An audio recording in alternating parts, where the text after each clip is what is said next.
Well, I firstly am going to say that I have to follow the strictures that were imposed by the court in terms of this preliminary aspect of the case, and my discourse with you will be limited.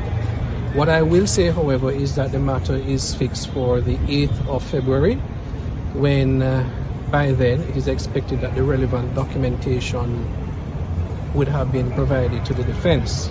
That's the first thing. And secondly, I think it's important to note, and I'd like to take this opportunity that to say that observations have been made in social media, which, by the way, isn't social at all.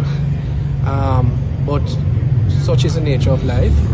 But I would caution, and that may be an exercise in futility, because there are many persons who have sought to try and convict already, and that's unfortunate, and I will not go beyond that.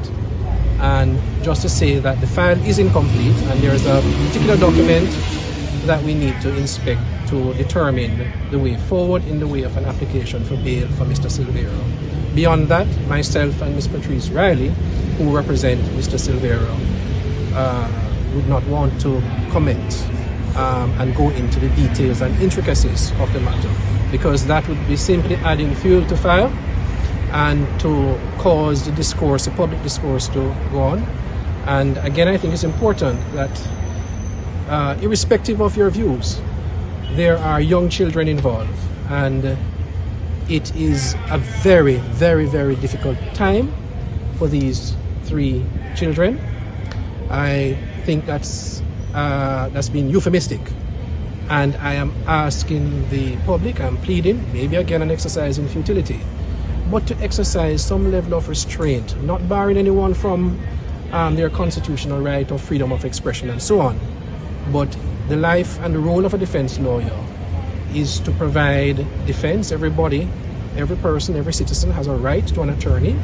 And once we are in receipt of full disclosure, then we'll be able to determine how we treat this matter going forward. Thank you very much. Understandably, very apprehensive, very concerned, and as one would expect. Beyond that, again, I would not want to say anything at this stage. And he maintains that he's innocent of the charge? He has maintained his position. He has maintained his position of innocence from day one. I am not saying that he is, because I understand that there was a report to that effect. No lawyer should ever really say that, because if you were so certain, then you'd be a witness. But certainly what I can say with great emphasis is that he is indicating that he's innocent. We have our instructions, we have our job to do, and it is for the court, ultimately,